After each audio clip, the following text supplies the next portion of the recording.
글자 한 줄 모른다고 저를 무시하던 며느리가 있었습니다. 가족 모임에서 제 앞에서 웃으며 말했죠. 우리 시어머니는 글도 못 읽으시잖아요.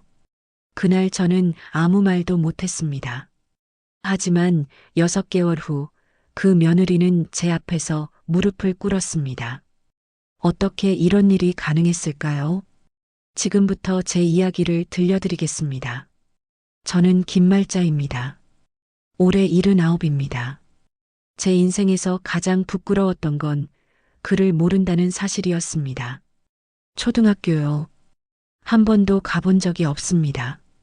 1946년생이니까 제가 학교에 갈 나이였을 때는 6.25 전쟁이 끝난 직후였죠. 집안은 가난했고요. 아버지는 일찍 돌아가셨습니다. 어머니 혼자 저와 동생 셋을 키우셨어요.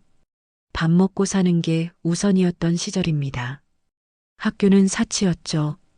그래서 저는 8살 때부터 남의 집 밭일을 거들었습니다. 10살 때는 시장 좌판에서 채소를 팔았고요. 12살 때는 남의 집 아이들을 돌봐주는 일을 했습니다. 글을 배울 시간이 없었어요. 아니, 정확히 말하면 글을 배워야겠다는 생각조차 할 여유가 없었습니다. 살아남는 게 먼저였으니까요. 그렇게 20살이 되었습니다. 중매로 시집을 갔죠. 남편 박철수는 공장 노동자였습니다. 성실한 사람이었어요. 술도 안 마시고 담배도 안 피우고 월급을 고스란히 집에 가져다 주는 남자였습니다. 저는 행복했습니다.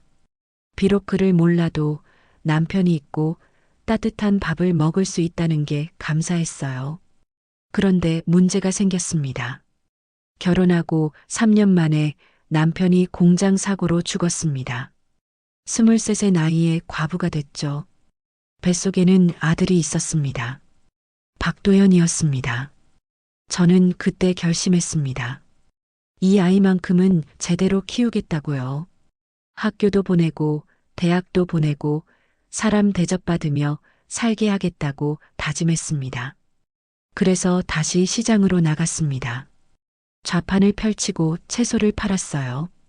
새벽 4시에 일어나서 도매시장에 가서 물건을 떼어왔습니다. 5시부터 좌판을 펼치고 밤 9시까지 장사를 했죠. 비가 오나 눈이 오나 쉬는 날이 없었습니다. 손님들이 흥정하면 계산기를 두드렸어요. 글은 몰라도 숫자는 알았거든요. 덧셈, 뺄셈, 곱셈, 나눗셈 장사하면서 다 익혔습니다. 그렇게 30년을 일했습니다. 도연이는 잘 자랐어요. 공부도 잘했고요. 대학도 들어갔습니다. 지방 국립대학이었지만 저는 정말 자랑스러웠습니다. 제가 낳은 아들이 대학생이라니요. 졸업하고 도연이는 중소기업에 취직했습니다. 월급이 그렇게 많지는 않았지만 안정적인 직장이었어요. 저는 그때 조금 숨을 돌릴 수 있었습니다. 아들이 이제 자립했으니 제 역할은 끝났다고 생각했죠. 그런데 문제는 그때부터 시작됐습니다. 도연이가 30살에 결혼했어요. 신부는 박미정이라는 여자였습니다. 대학을 나왔고 영어 학원 강사로 일하고 있었죠. 첫인상은 괜찮았습니다. 예쁘장하고 말도 똑부러지게 잘했어요. 하지만 뭔가 불편한 느낌이 있었습니다. 저를 볼 때 눈빛이 차가웠거든요. 미정이는 저를 시어머니라고 부르지 않았습니다. 어머니라고도 부르지 않았어요. 그냥 이모님이라고 불렀습니다. 처음엔 요즘 젊은 사람들이 다 그런가 보다 싶었죠. 하지만 점점 이상한 일들이 생기기 시작했습니다. 어느 날 미정이가 저한테 서류 몇 장을 가져왔어요. 어머니, 이거 도장만 찍어주시면 돼요. 뭔 서류냐고 물었더니 그냥 형식적인 거래요. 걱정 마세요. 하더군요. 저는 글을 몰랐습니다. 그 서류에 뭐라고 쓰여 있는지 알 수가 없었어요. 하지만 며느리가 가져온 거니까 나쁜 건 아니겠지 싶었죠. 그래서 도장을 찍었습니다. 나중에 알고 보니 그건 제 명의로 된 통장을 관리할 수 있는 위임장이었습니다. 제가 평생 모은 돈이 들어있는 통장이었어요. 많은 돈은 아니었습니다. 3천만 원 정도였죠. 30년 동안 좌판에서 피땀 흘려 모은 돈이었습니다. 미정이는 그 통장을 가져갔습니다. 나중에 도연이한테 물어봤더니 엄마 돈 안전하게 관리해 드리려고 그런 거래요. 걱정하지 마세요 하더군요. 저는 그 말을 믿었습니다. 아들이 하는 말인데 거짓말이겠어요. 하지만 뭔가 찝찝했습니다. 제 돈인데 제가 쓸 수 없다는 게 이상했거든요. 그래도 참았습니다. 며느리한테 미움받고 싶지 않았으니까요. 또 다른 일도 있었습니다. 제가 살던 집이 있었어요. 남편이 죽고 나서 제가 30년 동안 장사해서 산 집이었습니다. 단칸방이었지만 제 명의로 된 집이었죠. 도연이 결혼하고 나서 미정이가 말했습니다. 어머니, 이 집 너무 낡았어요. 리모델링하면 좋겠어요. 저는 좋다고 했습니다. 며느리가 신경 써주는 게 고마웠거든요. 그런데 리모델링 하려면 서류가 필요하대요. 건축허가 같은 거래요. 미정이가 또 서류를 가져왔습니다. 어머니, 여기 도장만 찍으시면 돼요. 저는 또 도장을 찍었습니다. 나중에 알고 보니 그건 집 명의를 도연이한테 이전하는 서류였습니다. 제 집이 아니게 된 거죠. 그것도 몰랐습니다. 글을 모르니까 서류를 읽을 수가 없었거든요. 이런 일들이 반복됐습니다. 통장, 집, 보험, 연금. 제 명의로 된 모든 게 조금씩 미정이 손으로 넘어갔어요. 저는 눈치도 못 챘습니다. 글을 모르는 게 이렇게 무서운 줄 몰랐습니다. 아무것도 읽을 수 없으니까 누가 저를 속여도 알 수가 없었어요. 마치 눈을 감고 사는 것 같았습니다. 세상에 무슨 일이 벌어지는지 보이지 않는 거죠. 그래도 저는 참았습니다. 며느리가 나쁜 사람은 아닐 거라고 믿었어요. 아들 도연이도 엄마를 버리지는 않을 거라고 생각했습니다. 하지만 그건 제 착각이었습니다. 진짜 문제는 이제부터 시작이었어요. 어느 날 가족 모임이 있었습니다. 도연이 처가 식구들이랑 같이 밥 먹는 자리였죠. 미정이 부모님, 미정이 오빠 내외, 도연이 그리고 저까지 8명이 모였습니다. 고급 한정식집이었어요. 저는 그런데 가본 적이 없었습니다. 메뉴판을 봐도 뭐가 뭔지 알 수가 없었어요. 한자로 쓰여 있었거든요. 저는 그냥 다른 사람들이 시키는 걸 따라 먹었습니다. 식사 중에 미정이 아버지가 물었습니다. 사돈 어르신, 어디 사세요? 저는 대답했습니다. 성북구에 삽니다. 집은 아파트세요? 빌라세요? 단칸방입니다. 그러니까 미정이 어머니가 고개를 끄덕이더군요. 아, 그러시구나. 요즘 서울에 집 한 채 갖기 힘들죠.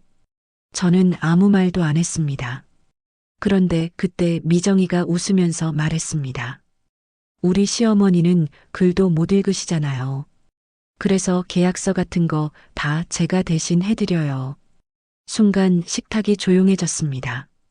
미정이 식구들이 저를 쳐다봤어요. 눈빛이 묘했습니다. 동정인지 무시인지 알 수 없는 그런 눈빛이었죠. 저는 얼굴이 화끈거렸습니다. 부끄러웠어요. 79살 먹도록 글을 모른다는 게 이렇게 창피한 일인 줄 몰랐습니다. 도연이는 아무 말도 안 했습니다. 미정이 편을 들지도 저를 변호하지도 않았어요. 그냥 고개를 숙이고 밥만 먹었습니다. 그날 저는 밥맛이 없었습니다. 목구멍으로 음식이 안 넘어가더군요. 집에 돌아와서 밤새 잠을 못 잤습니다. 미정이 말이 계속 귓가에 맴돌았어요. 우리 시어머니는 글도 못 읽으시잖아요. 그 말투가 무시하는 것 같았습니다. 마치 저를 바보 취급하는 것 같았어요. 아니, 바보보다 못한 취급이었습니다. 저는 그날 처음으로 깨달았습니다. 아, 내가 이 집에서 환영받지 못하는구나. 며느리한테 짐이구나. 아들한테도 부담이구나. 그 생각을 하니까 가슴이 아팠습니다. 30년 동안 새벽부터 밤까지 일하면서 아들 키웠는데 이게 제 대접이구나 싶었죠. 하지만 어쩔 수 없었습니다. 그를 모르는 게 제 잘못이니까요. 공부 안 한 게 제 책임이니까요. 그래도 한 가지는 확실했습니다. 저는 세상 사는 법은 알고 있었어요. 장사를 30년 하면서 사람 보는 눈이 생겼습니다. 누가 좋은 사람인지, 누가 나쁜 사람인지 대충 알 수 있었죠. 그리고 미정이는 좋은 사람이 아니었습니다. 저한테 진심으로 잘해주는 게 아니라 뭔가 다른 속셈이 있는 것 같았어요. 하지만 증거가 없었습니다. 그를 모르니까 확인할 방법이 없었거든요. 그냥 느낌만 있을 뿐이었습니다. 저는 그날 밤 결심했습니다. 이대로는 안 되겠다고요. 뭔가 해야겠다고 생각했습니다. 글을 배워야겠다고 마음먹었어요. 79살이지만 아직 늦지 않았다고 스스로를 다독였습니다. 그렇게 제 반격이 시작됐습니다. 다음 날 아침 저는 일찍 일어났습니다. 평소처럼 새벽 5시였어요. 오랜 습관이죠. 30년 동안 시장에서 일하면서 몸에 밴 습관이었습니다. 요즘은 장사를 안 하지만 여전히 일찍 일어납니다. 그날도 그랬어요. 일어나서 씻고 간단히 밥을 먹었습니다. 혼자 사니까 차리는 것도 간단했죠. 된장찌개에 김치, 밥 한 공기면 충분했습니다. 밥을 먹으면서 어젯밤 생각이 났습니다. 미정이가 한 말이요. 우리 시어머니는 글도 못 읽으시잖아요. 그 말이 계속 머릿속을 맴돌았어요. 화가 났습니다. 부끄러웠고요. 하지만 동시에 오기가 생겼습니다. 내가 글을 배우면 어떻게 될까? 그럼 미정이가 더 이상 저를 무시하지 못하겠죠. 아들 도연이도 저를 다시 보게 될 겁니다. 그런 생각을 하니까 가슴이 두근거렸어요. 79살에 무슨 공부냐고요. 저도 그렇게 생각했습니다. 하지만 안 하는 것보다는 낫겠죠. 밥을 먹고 설거지를 했습니다. 그리고 외투를 입고 밖으로 나갔어요. 동네 경로당에 가기로 했습니다. 경로당은 집에서 걸어서 10분 거리에 있었어요. 평소에도 가끔 가서 다른 어르신들이랑 이야기를 나눴죠. 화투도 치고 차도 마시고 그런 곳이었습니다. 그런데 그날은 다른 목적이 있었어요. 경로당에서 글을 가르쳐 준다는 소문을 들었거든요. 문해교실이라고 하더군요. 글을 모르는 어르신들한테 한글을 가르쳐 주는 프로그램이래요. 일주일에 2번, 화요일하고 목요일에 수업이 있다고 했습니다. 그날이 마침 화요일이었어요. 경로당에 도착하니까 벌써 몇 분이 와 계셨습니다. 다들 제 또래 어르신들이었죠. 저보다 나이가 많은 분도 계셨어요. 80이 넘으신 할머니도 계셨습니다. 저는 관리인 아주머니한테 물어봤어요. 여기서 글 가르쳐 준다면서요? 저도 배울 수 있나요? 아주머니가 웃으면서 대답했습니다. 그럼요, 어르신. 누구나 배울 수 있어요. 여기 신청서 작성하시면 돼요. 신청서요. 또 서류였습니다. 저는 당황했어요. 신청서를 작성하려면 글을 써야 하는데 저는 글을 모르잖아요. 아주머니가 제 표정을 보더니 말했습니다. 제가 대신 써드릴게요. 이름이랑 주소만 말씀해 주세요. 고마웠습니다. 저는 이름과 주소를 말했고 아주머니가 대신 써주셨어요. 그리고 교실로 안내해 주셨습니다. 교실이라고 해봐야 경로당 한쪽 방이었습니다. 책상이 6개 놓여 있었고 칠판도 있었어요. 마치 진짜 학교 같았습니다. 저는 뒤쪽 자리에 앉았습니다. 다른 어르신들도 하나둘씩 들어오셨어요. 모두 6명이 모였습니다. 저를 포함해서요. 10시가 되자 선생님이 들어오셨습니다. 젊은 여자 선생님이었어요. 30살쯤 돼 보였습니다. 미정이보다는 어려 보였죠. 선생님이 밝게 웃으면서 인사했습니다. 안녕하세요, 여러분. 저는 이은지라고 해요. 앞으로 함께 한글 공부할 거예요. 다들 박수를 쳤습니다. 저도 따라서 박수를 쳤어요. 근데 솔직히 말하면 부끄러웠습니다. 79살 먹어서 한글 공부라니요. 어린아이들이 배우는 걸 이제 배운다는 게 창피했어요. 하지만 어쩔 수 없었습니다. 배우지 않으면 평생 무시당하며 살 테니까요. 선생님이 칠판에 큰 글씨를 썼습니다. 기역, 니은, 디귿, 리을. 자음이었습니다. 선생님이 설명했어요. 한글은 자음과 모음으로 이루어져 있어요. 먼저 자음부터 배울 거예요. 저는 노트에 따라 썼습니다. 손이 떨렸어요. 연필을 잡는 것도 어색했습니다. 평생 연필을 잡아본 적이 거의 없었거든요. 시장에서 장사할 때는 계산기나 펜만 사용했죠. 그것도 숫자만 쓰는 거였습니다. 글자를 쓰는 건 완전히 다른 일이었어요. 선생님이 돌아다니면서 어르신들을 도와주셨습니다. 제 옆에 오셔서 제 손을 잡고 글씨 쓰는 법을 가르쳐 주셨어요. 이렇게 쓰는 거예요, 할머니. 천천히 하시면 돼요. 선생님 손이 따뜻했습니다. 그리고 목소리가 부드러웠어요. 무시하는 느낌이 전혀 없었습니다. 그냥 진심으로 가르쳐 주고 싶어 하는 사람 같았죠. 저는 열심히 따라 썼습니다. 기역, 니은, 디귿, 리을. 1시간 동안 그것만 연습했어요. 손이 아팠습니다. 손가락에 힘이 없어서 연필을 꽉 잡을 수가 없었거든요. 그래도 포기하지 않았습니다. 계속 쓰고 또 썼습니다. 수업이 끝났을 때 선생님이 말했습니다. 오늘 첫 수업 정말 수고하셨어요. 목요일에 또 만나요. 다들 일어나서 나갔습니다. 저도 나가려다가 선생님한테 물어봤어요. 선생님, 제가 이 나이에 한글을 배울 수 있을까요? 선생님이 웃으면서 대답했습니다. 물론이죠, 할머니. 배움에는 나이가 없어요. 할머니가 배우고 싶다는 마음만 있으면 할 수 있어요. 그 말이 위로가 됐습니다. 집에 돌아오는 길에 저는 생각했어요. 정말 할 수 있을까? 79살에 한글을 배운다는 게 말이 되나? 하지만 다른 선택지가 없었습니다. 글을 배우지 않으면 평생 누군가한테 의지해야 하니까요. 평생 무시당하며 살아야 하니까요. 그래서 저는 다짐했습니다. 반드시 배우겠다고요.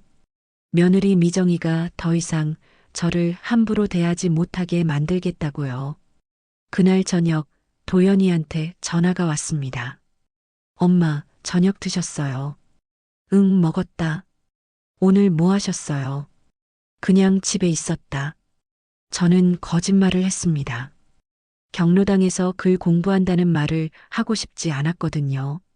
창피했어요. 79살에 한글 배운다고 하면 아들이 뭐라고 할지 몰랐습니다. 도연이가 말을 이었습니다. 엄마, 미정이가 그러는데요. 엄마 건강검진 받으셔야 한대요. 건강검진요? 네, 나이도 있으시니까 병원에서 한번 검사 받으시는 게 좋을 것 같대요. 저는 대답했습니다. 그래, 알았다. 전화를 끊고 나서 생각했어요. 미정이가 왜 갑자기 제 건강을 걱정하는 걸까요? 이상했습니다. 평소에는 관심도 없던 사람이 갑자기 건강검진을 받으라고 하다니요. 뭔가 석연치 않았어요. 하지만 확인할 방법이 없었습니다. 며칠 후 미정이가 저희 집에 왔습니다. 혼자 왔어요.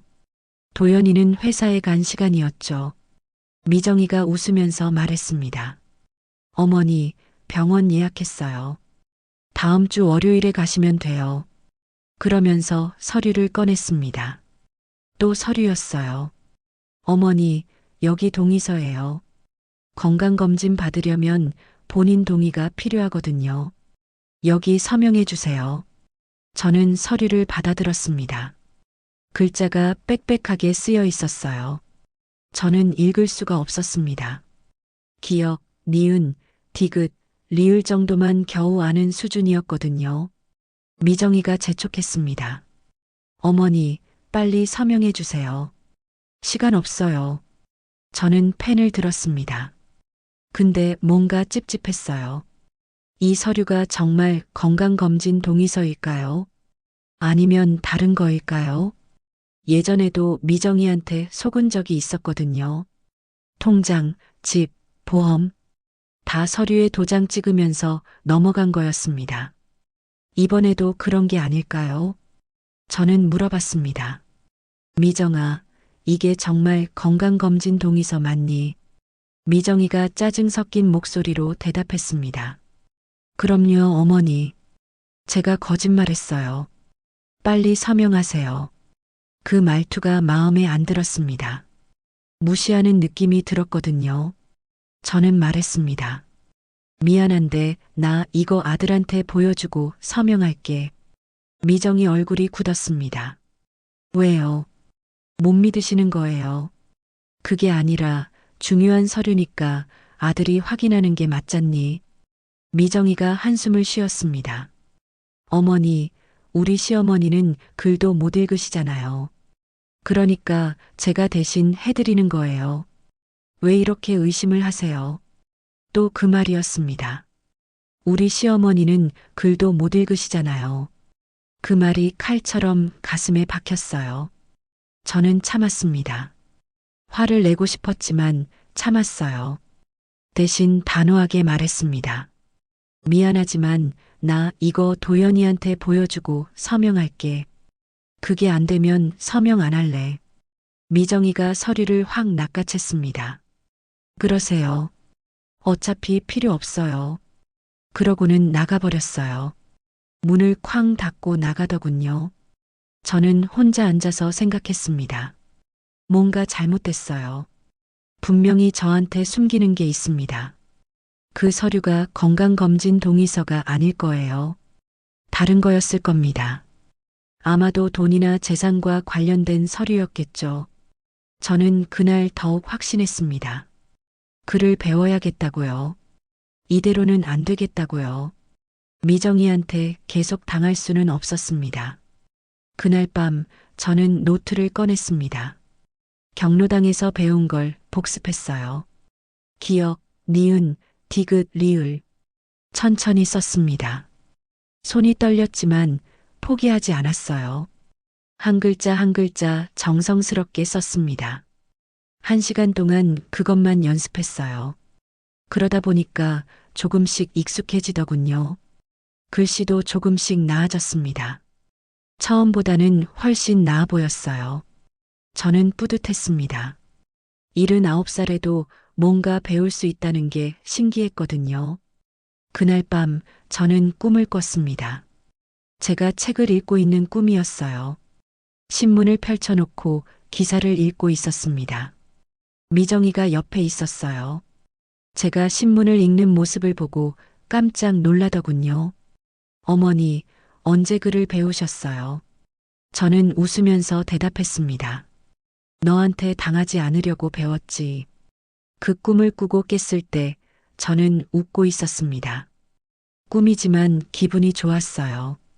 언젠가는 정말로 그렇게 될 거라는 확신이 들었습니다. 다음 날 목요일 저는 다시 경로당에 갔습니다. 2번째 수업이었어요. 이번에는 모음을 배웠습니다. 아냐, 어여. 선생님이 설명했어요. 자음과 모음을 합치면 글자가 돼요. 예를 들어서 기역과 아를 합치면 가가 되는 거예요. 신기했습니다. 그렇게 간단한 원리였어요. 저는 열심히 따라 썼습니다. 가, 나, 다라. 1시간 동안 그것만 연습했어요. 다른 어르신들도 열심히 하셨습니다. 다들 진지한 표정으로 노트에 글씨를 쓰고 계셨어요. 여든이 넘으신 할머니는 돋보기를 쓰고 계셨습니다. 손이 많이 떨리셨어요. 그래도 포기하지 않고 한 글자 한 글자 쓰고 계셨죠. 저도 힘이 났습니다. 저보다 나이 많으신 분도 하는데 저라고 못할 게 없잖아요. 수업이 끝나고 선생님이 숙제를 내주셨습니다. 집에 가서 가, 나, 다, 라, 마, 바, 사를 각각 10번씩 쓰라고 하셨어요. 저는 집에 와서 바로 숙제를 했습니다. 저녁도 대충 먹고 숙제부터 했어요. 가, 나, 다, 라, 마, 바, 사. 10번씩 썼습니다. 총 70번을 쓴 거죠. 손이 아팠어요. 손목도 결리고 어깨도 뻐근했습니다. 하지만 기분은 좋았습니다. 뭔가 해냈다는 느낌이 들었거든요. 일주일이 지났습니다. 화요일과 목요일, 일주일에 2번 수업을 들었어요. 집에서는 매일 복습하고 숙제를 했습니다. 한 달이 지나자 조금씩 글을 읽을 수 있게 됐습니다. 간단한 단어들이요. 가게, 학교, 병원, 약국. 이런 단어들을 읽을 수 있었어요. 길을 걸어가다가 간판을 보면 읽어보려고 노력했습니다. 처음에는 더듬더듬 읽었어요. 하지만 점점 빨라졌습니다. 신기했어요. 세상이 달라 보이더군요. 예전에는 그냥 그림처럼 보였던 글자들이 이제는 의미가 있는 것으로 보였습니다. 읽을 수 있다는 게 이렇게 신기한 일인 줄 몰랐어요. 어느 날 슈퍼마켓에 갔습니다. 우유를 사려고 했어요. 예전에는 그냥 그림 보고 골랐습니다. 하얀 통에 소그림이 있으면 우유인 거죠. 하지만 그날은 달랐습니다. 저는 우유팩에 쓰인 글자를 읽어봤어요. 서울우유, 유통기한, 2025년 10월 15일. 읽을 수 있었습니다. 저는 웃음이 났어요. 혼자서 킥킥 웃었습니다. 79살에 우유팩 글자를 읽는다는 게 이렇게 기쁜 일인 줄 몰랐어요. 집에 돌아와서 거울을 봤습니다. 제 얼굴이 달라 보였어요. 예전보다 밝아 보였습니다. 눈빛도 살아있었고요. 저는 제 자신이 자랑스러웠습니다. 이 나이에도 뭔가 배울 수 있다는 게 증명됐으니까요. 그런데 문제가 하나 있었습니다. 아직 도연이한테 말을 안 했어요. 제가 글 공부하고 있다는 걸요. 왜 말 안 했냐고요. 창피해서요. 아들한테 엄마가 경로당에서 한글 배운다고 말하기가 부끄러웠습니다. 하지만 언젠가는 말해야 할 것 같았어요. 그날이 곧 올 거라는 예감이 들었습니다. 한 달 반쯤 지났을 때였습니다. 도연이가 저희 집에 왔어요. 주말이었습니다. 혼자 왔더군요. 미정이는 안 왔습니다. 도연이가 말했습니다. 엄마, 오늘 저녁 같이 먹을까요? 저는 좋다고 했습니다. 아들이랑 단둘이 밥 먹는 게 언제만이었는지 모르겠더군요. 우리는 근처 식당에 갔습니다. 삼겹살집이었어요. 도연이가 고기를 구웠습니다. 저는 상추를 준비했고요. 고기를 먹으면서 도연이가 물었습니다. 엄마, 요즘 뭐 하세요? 저는 대답했습니다. 그냥 집에 있지. 도연이가 고개를 끄덕였습니다. 심심하시겠어요. 경로당이라도 다니세요. 저는 웃었습니다. 사실 경로당 다니고 있었거든요. 하지만 말하지 않았어요. 도연이가 말을 이었습니다. 엄마, 사실 오늘 할 말이 있어서 왔어요. 저는 고기를 먹다가 멈췄습니다. 뭔데? 도연이가 잠시 망설이더니 말했습니다. 미정이가 그러는데요. 엄마 명의로 된 집을 팔고 싶대요. 저는 깜짝 놀랐습니다. 집을 판다고. 네, 그 집 너무 낡았잖아요. 팔고 새 아파트를 사는 게 낫지 않을까 싶어서요. 저는 물었습니다. 새 아파트는 누구 명의로 사는데? 도연이가 머뭇거렸습니다. 그건 제 명의로 하려고요. 제 명의로요. 네, 엄마. 요즘 세상의 재산 관리는 자식이 하는 게 나아요. 엄마 혼자 관리하시기 힘드시잖아요. 저는 화가 났습니다. 내가 언제 힘들다고 했니? 도연이가 당황한 표정을 지었습니다. 아니, 그게 아니라 엄마는 글도 잘 모르시니까. 또 그 말이었습니다. 글도 잘 모르시니까. 저는 젓가락을 내려놨습니다. 도연아, 나 글 모른다고 바보 아니다. 엄마, 제가 바보라고 했어요. 그냥 편하시라고 제가 관리해드리겠다는 거예요. 저는 숨을 깊이 들이마셨습니다. 화를 참았어요. 아들한테 소리 지르고 싶었지만 참았습니다. 대신 차분하게 말했습니다. 도연아, 그 집은 내가 30년 동안 땀 흘려서 산 집이다. 내 명의로 된 집이고 왜 내가 팔아야 하는지 모르겠구나. 도연이가 답답한 듯 말했습니다. 엄마, 요즘 세상이 어떤 세상인데요? 사기꾼들 천지예요.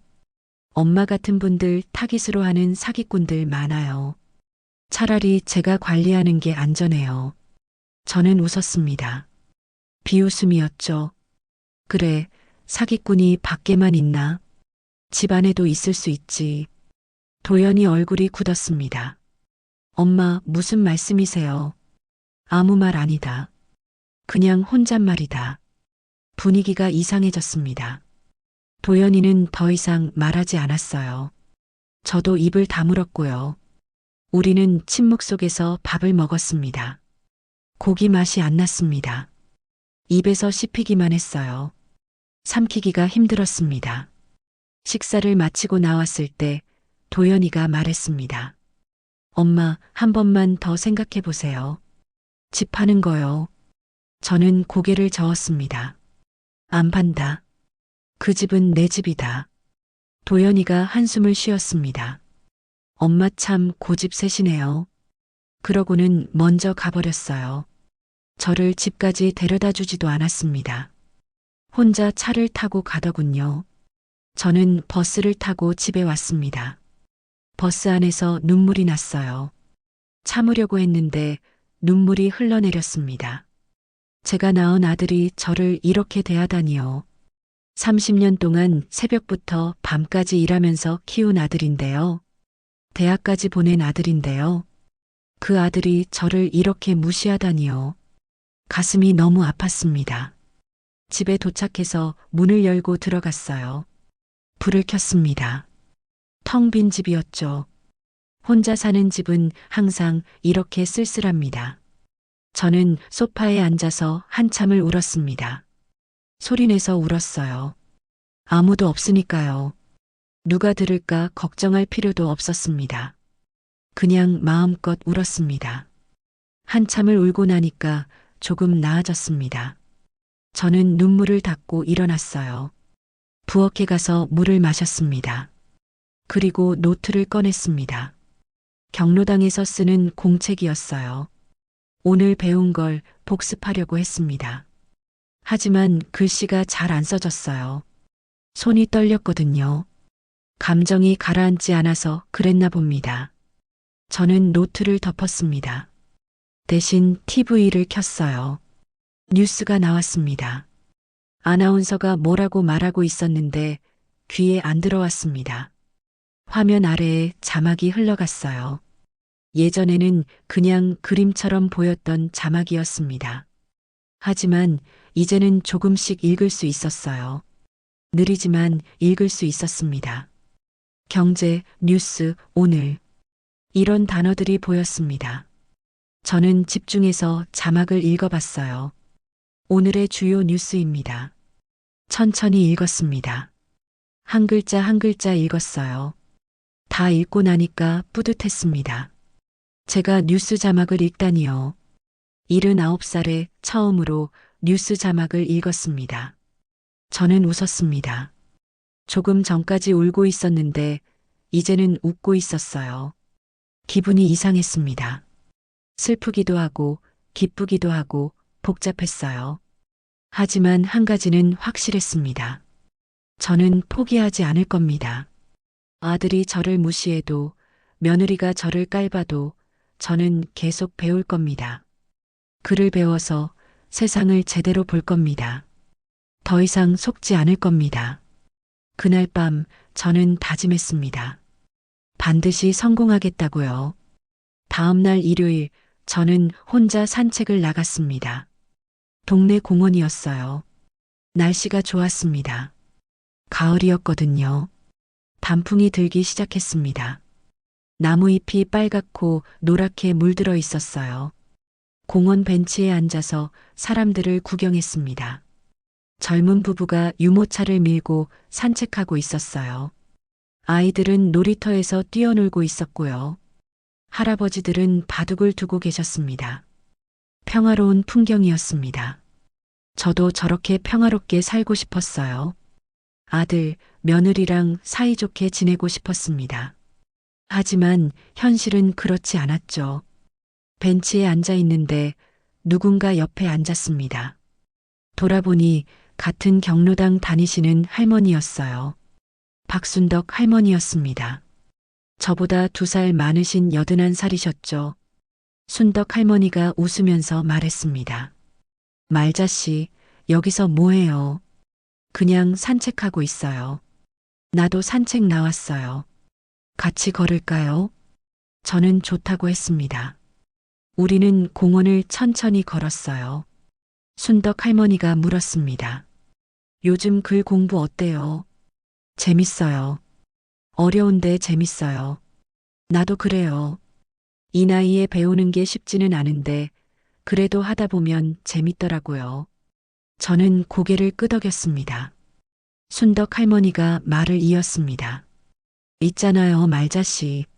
나 사실 글 배우는 이유가 있어요. 뭔데요?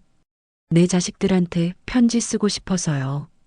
평생 편지 한 번 못 써봤거든요. 죽기 전에 자식들한테 편지 한 장씩 쓰고 싶어요. 저는 감동받았습니다. 그런 이유가 있었구나 싶었어요. 저도 말했습니다. 저는 며느리한테 당하지 않으려고 배워요. 순덕 할머니가 웃었습니다. 며느리한테요. 네, 저 무시하거든요. 글 모른다고요. 아이고, 며느리가 그럴 수가 있나? 시어머니를 무시하다니. 그러게요. 순덕 할머니가 제 손을 잡았습니다. 말자씨, 힘내요.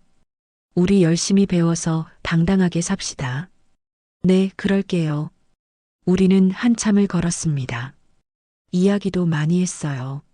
순덕 할머니 이야기도 들었습니다. 할머니도 젊었을 때 고생을 많이 하셨대요. 남편이 일찍 죽어서 혼자 자식 넷을 키웠다고 했습니다. 장사도 하고 식당 일도 하고 청소 일도 했대요. 저랑 비슷한 인생이었습니다. 저는 순덕 할머니한테 동질감을 느꼈어요. 우리는 같은 세대였습니다. 같은 시대를 살았고 같은 고생을 했던 사람들이었죠. 그래서 서로를 이해할 수 있었습니다. 말하지 않아도 알 수 있었어요. 헤어질 때 순덕 할머니가 말했습니다. 말자씨, 화요일에 또 봐요. 경로당에서요. 네, 꼭 만나요. 저는 집에 돌아왔습니다. 기분이 조금 나아졌어요.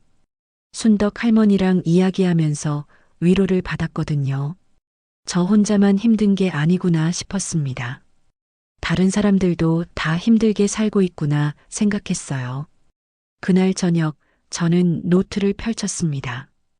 오늘은 글씨가 잘 써졌어요. 손이 떨리지 않았습니다. 마음이 안정됐나 봅니다. 저는 1시간 동안 연습했어요. 새로 배운 단어들을 썼습니다. 가족, 사랑, 행복, 건강. 이런 단어들이었죠. 다 쓰고 나서 노트를 덮었습니다. 그리고 혼잣말을 했어요. 김말자, 힘내. 너는 할 수 있어. 2달이 지났습니다. 저는 매주 화요일과 목요일에 경로당에 갔어요. 한 번도 빠지지 않았습니다. 비가 와도 갔고 눈이 와도 갔습니다. 집에서는 매일 복습했어요. 아침에 일어나면 제일 먼저 노트를 폈습니다. 어제 배운 걸 다시 읽어보고 새로 쓰고 연습했죠. 점심 먹고 나서도 공부했습니다. TV 보다가도 자막이 나오면 읽으려고 노력했어요. 처음에는 한 글자 읽는데 5초씩 걸렸습니다. 하지만 점점 빨라졌어요. 이제는 1초면 한 글자를 읽을 수 있었습니다. 간단한 문장도 읽을 수 있게 됐고요. 예를 들어서 오늘은 날씨가 좋습니다. 같은 문장이요. 천천히 읽으면 이해할 수 있었습니다. 신기했어요.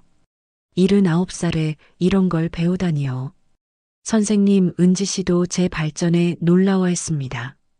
어느 날 수업 끝나고 저한테 말했어요. 할머니, 정말 빨리 느시네요. 다른 분들보다 진도가 빠르세요. 저는 웃으면서 대답했습니다. 나 원래 욕심이 많아요. 하고 싶은 건 꼭 해야 직성이 풀려요. 은지 씨가 웃었습니다. 그 욕심 좋아요, 할머니. 그 마음 가지고 계속하세요. 저는 고개를 끄덕였습니다. 사실 욕심이 많다기보다는 절실했어요. 빨리 배워야 했습니다. 미정이한테 당하지 않으려면 더 많이 알아야 했거든요. 2달 반쯤 지났을 때였습니다. 은지 선생님이 새로운 걸 가르쳐 주셨어요. 띄어쓰기였습니다. 글을 쓸 때는 단어와 단어 사이를 띄워야 한대요. 그래야 읽기 쉽다고 했습니다. 저는 따라 썼습니다. 나는 긴말자입니다. 띄어쓰기를 하니까 확실히 읽기가 쉬웠어요. 나는 긴말자입니다라고 쓰면 뭔가 답답한데 띄어쓰기를 하니까 시원했습니다. 수업이 끝나고 집에 가는 길이었어요. 버스를 타고 가는데 옆자리에 젊은 여자가 앉았습니다. 스마트폰을 보고 있더군요. 저는 슬쩍 화면을 봤어요. 뭐라고 쓰여 있었습니다. 저는 읽어봤습니다. 천천히요. 오늘 저녁 뭐 먹을까? 읽을 수 있었습니다. 저는 속으로 웃었어요. 다른 사람 휴대폰 화면도 읽을 수 있다니요. 기분이 묘했습니다. 뭔가 세상에 대한 접근권을 얻은 것 같았어요. 예전에는 글자가 그냥 무늬처럼 보였는데 이제는 의미가 있는 것으로 보였습니다. 세상이 열리는 느낌이었어요. 집에 도착해서 우편함을 확인했습니다. 편지가 한 통 있었어요. 관공서에서 온 것 같았습니다. 예전에는 그냥 아들한테 줬을 겁니다. 도연아, 이거 뭔지 좀 봐줘 하면서요.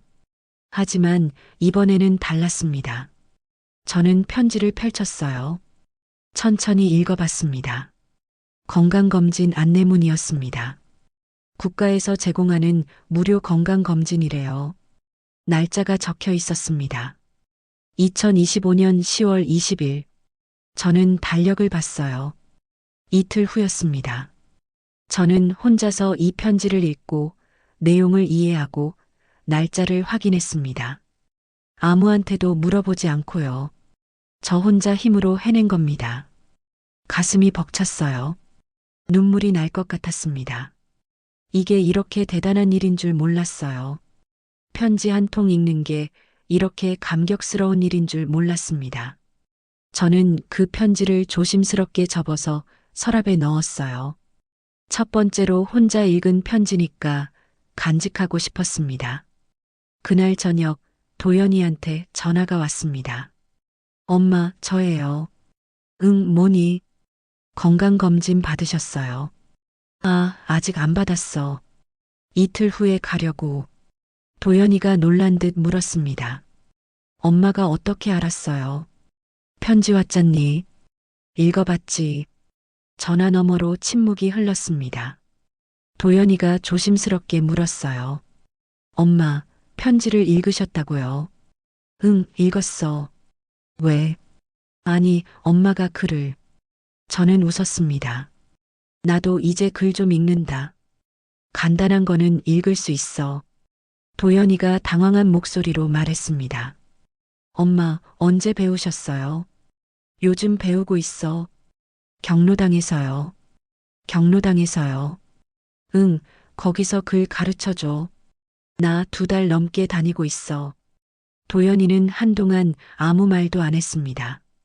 그러다가 조심스럽게 말했어요. 엄마, 대단하시네요. 뭐가 대단해? 당연한 거지. 배우고 싶으면 배우는 거지. 네, 그래도 대단해요. 도연이 목소리가 조금 달라진 것 같았습니다. 예전보다 부드러워진 느낌이었어요. 저는 기분이 좋았습니다. 아들이 저를 다시 보는 것 같았거든요. 전화를 끊고 나서 저는 혼잣말을 했습니다. 김말자, 잘하고 있어. 계속 이렇게 해.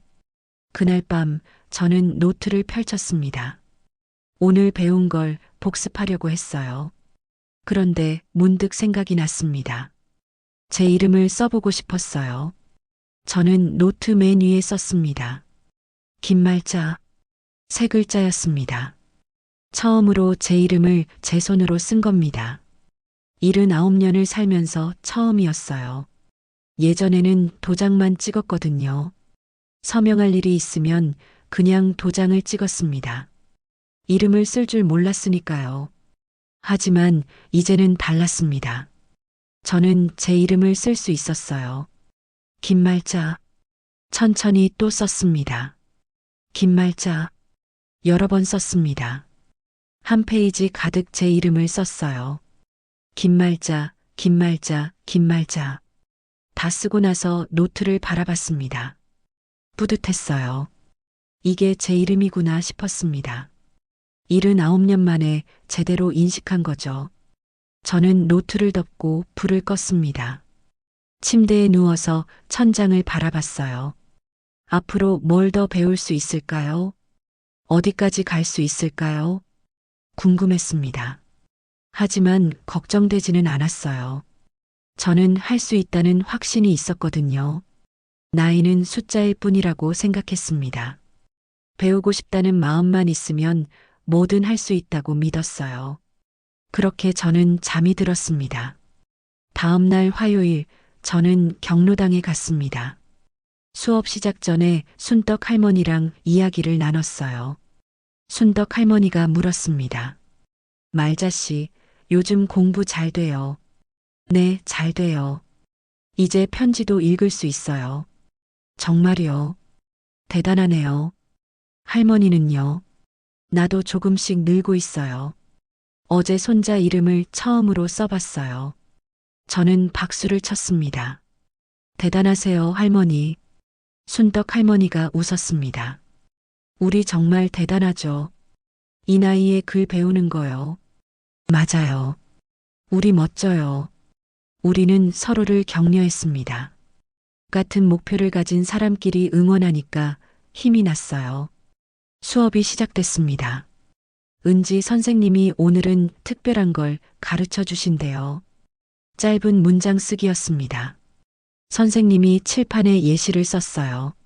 나는 밥을 먹었습니다. 우리는 따라 썼습니다. 저도 노트에 썼어요. 나는 밥을 먹었습니다. 그리고 선생님이 말했습니다. 이제 여러분이 직접 문장을 만들어 보세요. 자신에 대한 문장을 써보세요. 저는 생각했습니다. 뭘 쓸까요? 고민하다가 한 문장이 떠올랐습니다. 나는 글을 배우고 있습니다. 저는 천천히 썼어요. 한 글자 한 글자 정성스럽게 썼습니다. 다 쓰고 나서 다시 읽어봤어요. 나는 글을 배우고 있습니다. 맞았습니다. 제가 문장을 만들었어요. 제 생각을 글로 표현한 겁니다. 처음이었습니다. 가슴이 뭉클했어요. 79년을 살면서 처음으로 제 생각을 글로 쓴 겁니다. 선생님이 돌아다니면서 확인해 주셨어요. 제 노트를 보시더니 웃으면서 말했습니다. 할머니, 완벽해요. 정말 잘하셨어요. 저는 얼굴이 화끈거렸습니다. 부끄러웠지만 기뻤어요. 수업이 끝나고 집에 가는 길이었습니다. 저는 버스에서 내려 걸어가고 있었어요. 그때 맞은편에서 미정이가 걸어오고 있었습니다. 저는 깜짝 놀랐어요. 미정이는 저를 보고 멈춰 섰습니다. 어머니, 여기서 뭐 하세요? 저는 대답했습니다. 산책하고 있었어. 미정이가 의심스러운 눈으로 저를 봤어요.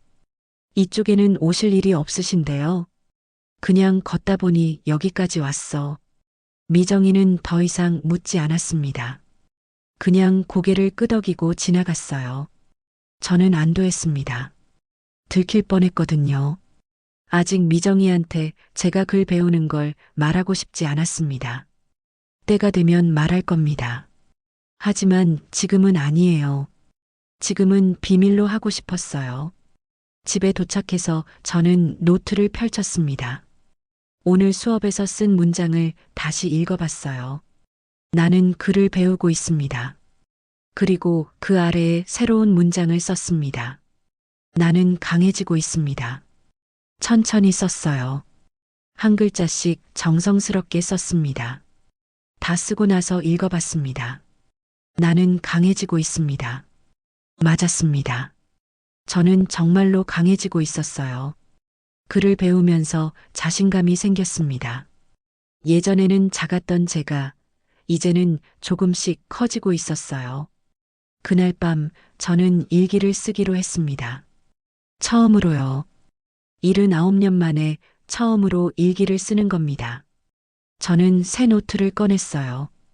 맨 위에 날짜를 썼습니다. 2025년 10월 8일. 그리고 그 아래에 썼습니다.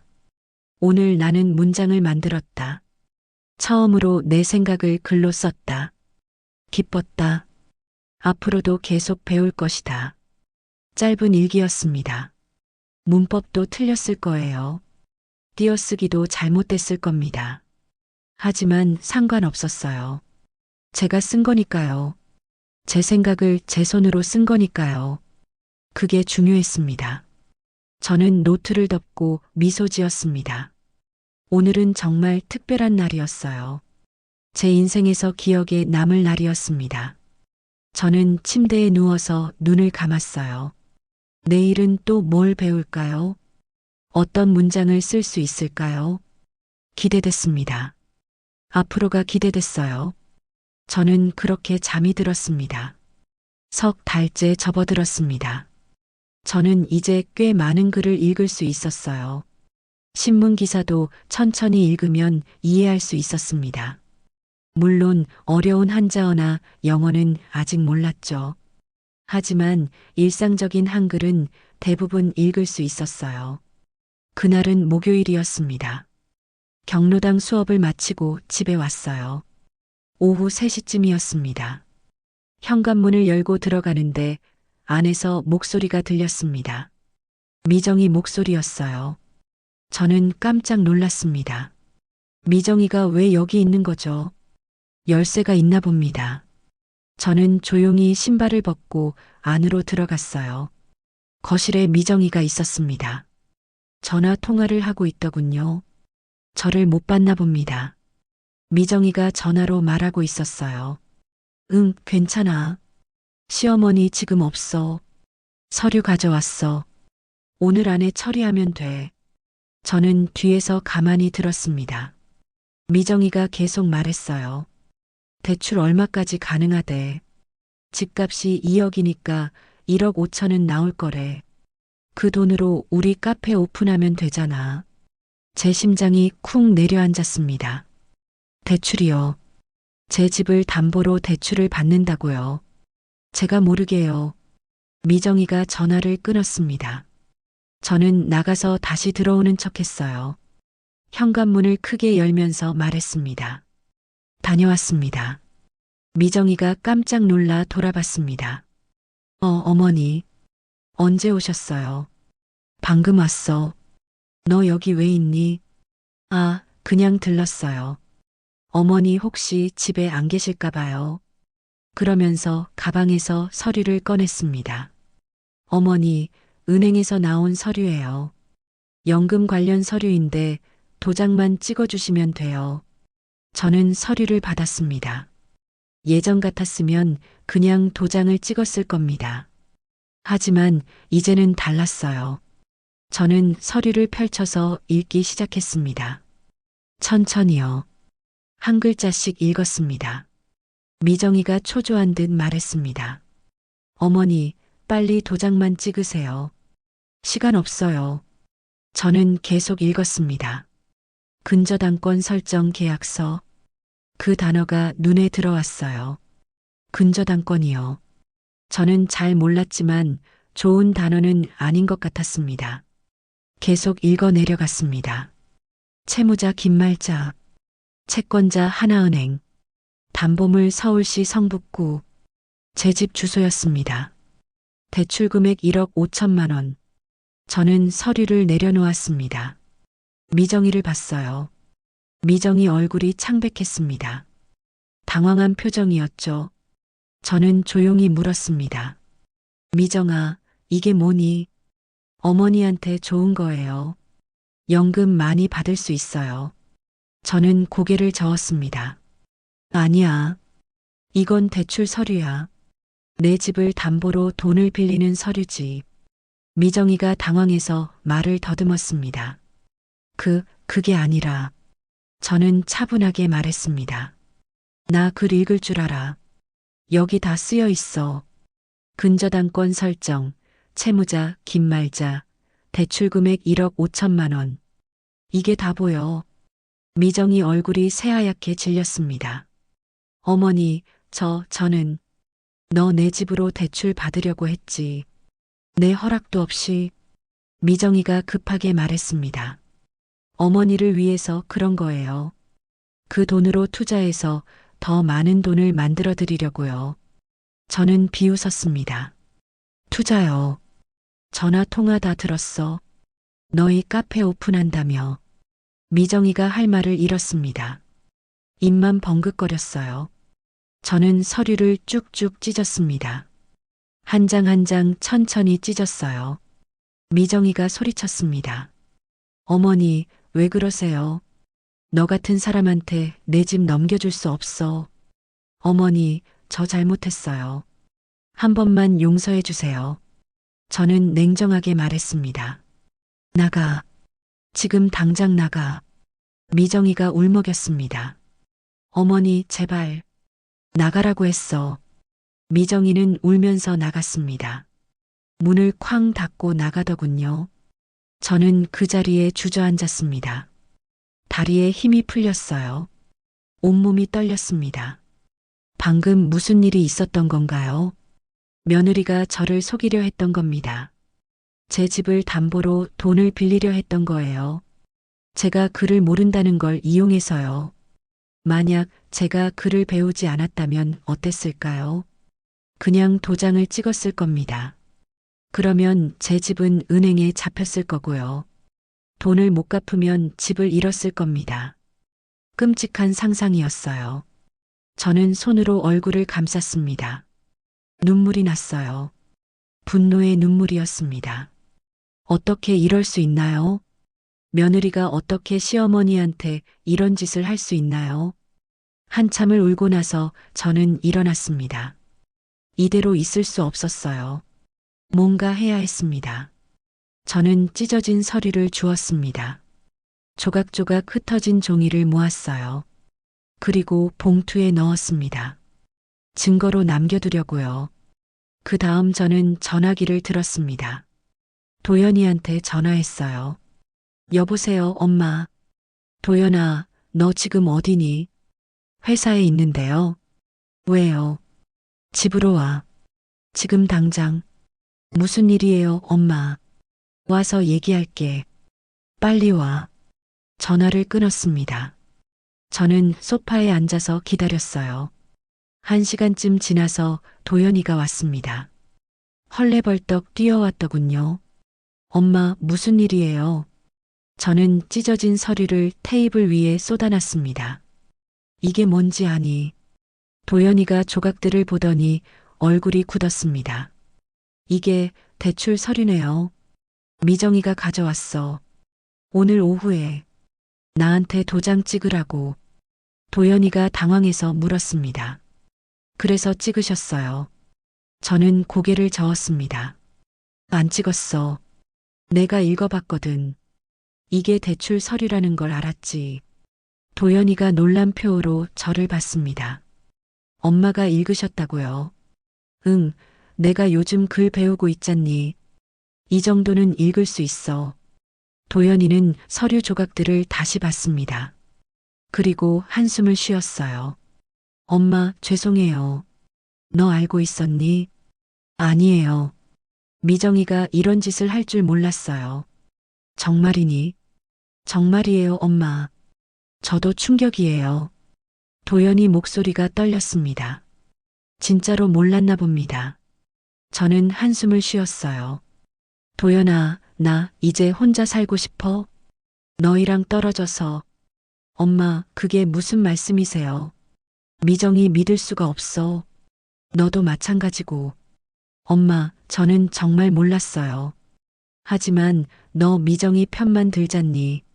내 편은 한 번도 안 들어줬어. 도연이가 할 말을 잃었습니다.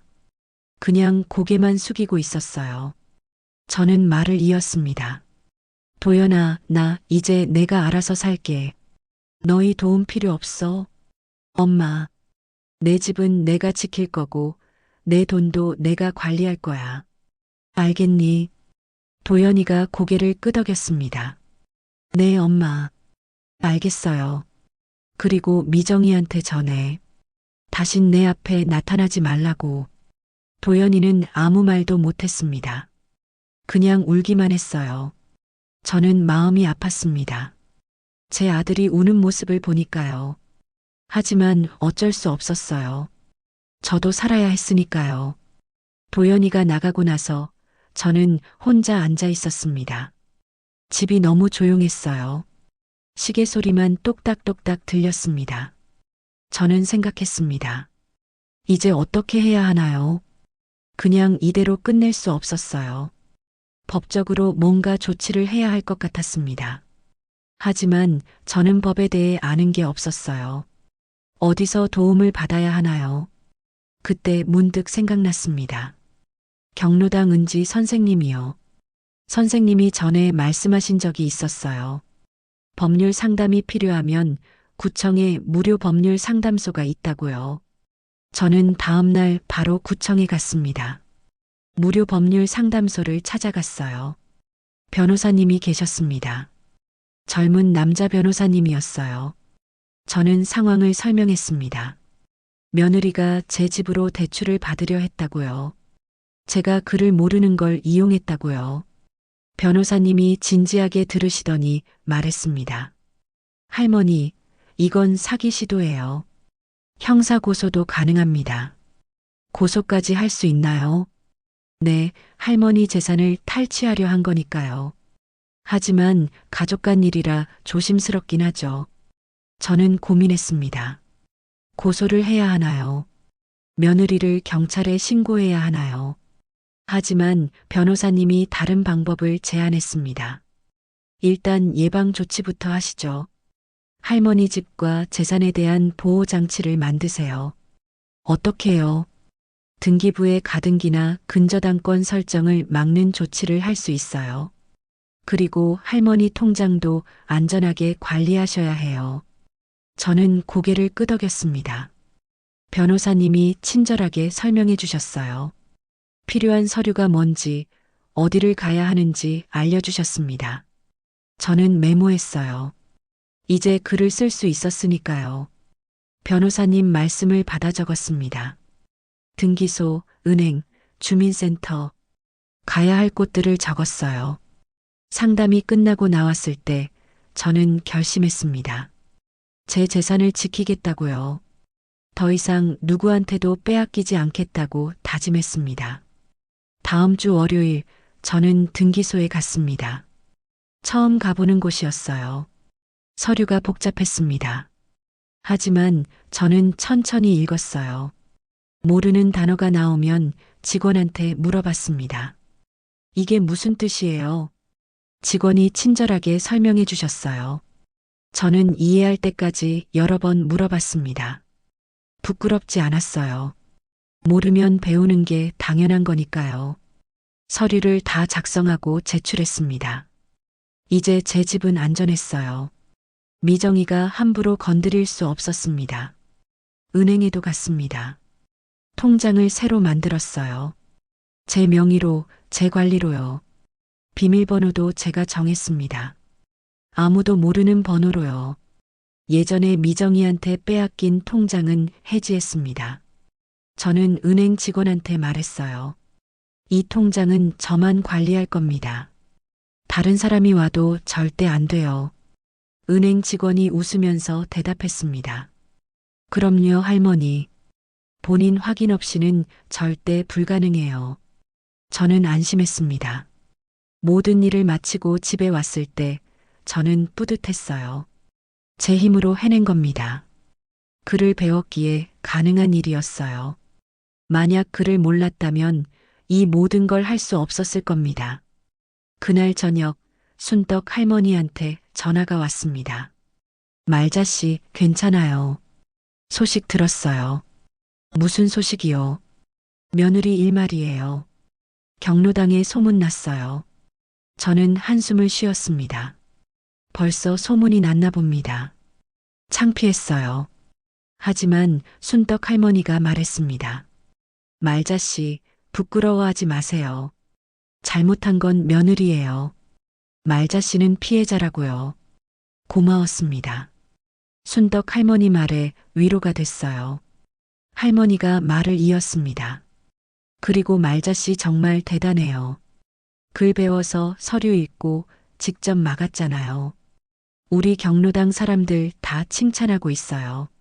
저는 눈물이 났습니다. 기쁜 눈물이었어요. 제가 대단하다니요. 누군가 저를 칭찬한다니요. 순덕 할머니와 통화를 끝내고 저는 거울을 봤습니다. 제 얼굴이 달라 보였어요. 예전보다 당당해 보였습니다. 눈빛도 강해진 것 같았고요. 저는 제 자신한테 말했습니다. 김말자, 너 정말 잘했어. 앞으로도 계속 이렇게 살자. 그날 밤 저는 일기를 썼습니다. 오늘 나는 내 재산을 지켰다. 며느리가 나를 속이려 했지만 나는 글을 읽을 수 있었다. 서류를 읽고 막았다.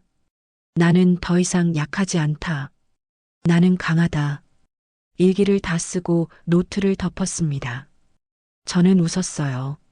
진짜 무식한 건 미정이었습니다. 사람의 마음을 모르는 게 진짜 무식한 거였어요. 글을 아는 게 중요한 게 아니라 사람을 아는 게 중요한 거였습니다. 저는 이제 그걸 알았어요. 그리고 저는 이제 둘 다 가지고 있었습니다. 글도 읽을 줄 알고 사람도 볼 줄 알았으니까요. 일주일이 지났습니다. 도연이한테 연락이 왔어요. 문자 메시지였습니다. 예전 같았으면 읽지 못했을 겁니다. 하지만 이제는 달랐어요. 저는 천천히 읽었습니다.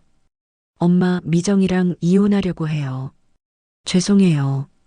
저는 핸드폰을 보고 한참을 있었습니다. 이혼이요. 솔직히 놀랍지는 않았어요.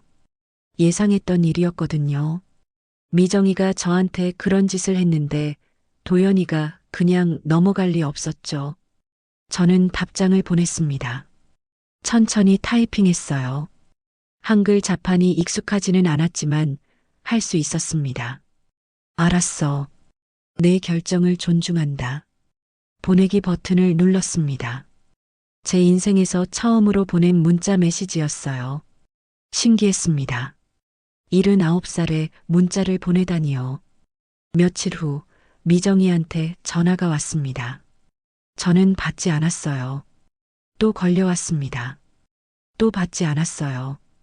7번째 전화에서 저는 받았습니다. 여보세요. 어머니, 저예요. 미정이에요. 목소리가 떨리고 있었습니다. 울먹이는 것 같았어요. 저는 차갑게 말했습니다. 무슨 일이니? 어머니, 제발 용서해 주세요. 제가 정말 잘못했어요. 이제 와서 사과해봤자 소용없어. 어머니, 저 도연이랑 이혼하고 싶지 않아요. 제발 도와주세요. 저는 비웃었습니다. 내가 왜 너를 도와줘야 하는데? 어머니, 제발이요. 저 정말 반성하고 있어요. 반성은 혼자 해. 나한테 하지 말고. 그리고 전화를 끊었습니다. 미정이한테 동정심 같은 건 없었어요. 저를 속이려 했던 사람이니까요. 제 집을 빼앗으려 했던 사람이니까요. 용서할 수 없었습니다. 그날 오후 저는 경로당에 갔습니다. 목요일 수업이 있는 날이었어요. 경로당에 들어서자 분위기가 이상했습니다. 다들 저를 보고 웅성거렸어요. 말자씨 왔네. 대단하시더라. 며느리 혼내줬다며. 저는 어색하게 웃었습니다. 소문이 다 퍼진 것 같았어요. 순덕 할머니가 다가왔습니다. 말자씨, 영웅 대접받네요. 뭐가 영웅이에요? 그냥 제 재산 지킨 거예요. 그게 대단한 거예요. 우리 나이에 그렇게 하기 쉽지 않아요. 다른 할머니들도 모여들었습니다. 말자씨, 어떻게 했어요? 서류 어떻게 읽었어요? 저 같으면 못했을 것 같아요. 저는 대답했습니다. 천천히 읽었어요. 모르는 단어는 물어보고요. 그렇게 하니까 이해할 수 있었어요. 할머니들이 감탄했습니다. 역시 공부가 중요하네요. 우리도 더 열심히 배워야겠어요. 은지 선생님이 오셨습니다. 수업을 시작하자고 하셨어요. 우리는 자리에 앉았습니다. 그날 수업은 신문 읽기였어요. 선생님이 신문을 나눠주셨습니다. 각자 기사 하나를 골라서 읽어보라고 하셨어요. 저는 신문을 펼쳤습니다. 여러 기사가 있었어요. 정치, 경제, 사회, 문화. 저는 사회면을 봤습니다. 한 기사가 눈에 들어왔어요. 제목이었습니다. 노인 대상 보이스피싱주의.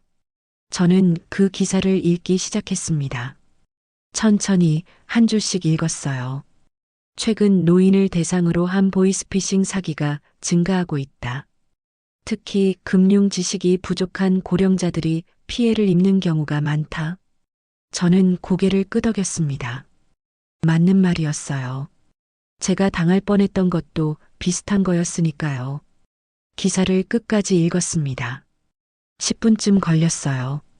예전 같았으면 1시간도 넘게 걸렸을 겁니다. 아니, 예전 같았으면 아예 못 읽었겠죠. 수업이 끝나고 선생님이 말했습니다. 오늘은 말자 할머니한테 박수 한번 쳐드릴까요? 배운 걸 실생활에 잘 적용하셨거든요. 다들 박수를 쳤습니다. 저는 부끄러웠지만 기뻤어요. 인정받는다는 게 이렇게 좋은 건지 몰랐습니다. 집에 오는 길이었습니다. 버스를 타고 가는데 뒷좌석에서 대화가 들렸어요. 두 아주머니가 이야기하고 있었습니다. 들었어. 성북구에 사는 할머니 있잖아. 며느리가 집 빼앗으려 했는데 막았대.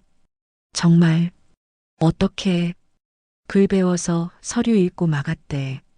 경로당에서 한글 배웠대. 대단하네. 그 나이에 글을 배우다니. 나도 배워볼까? 우리 경로당에도 문해교실 있잖아. 저는 귀를 기울였습니다. 제 이야기를 하고 있었어요.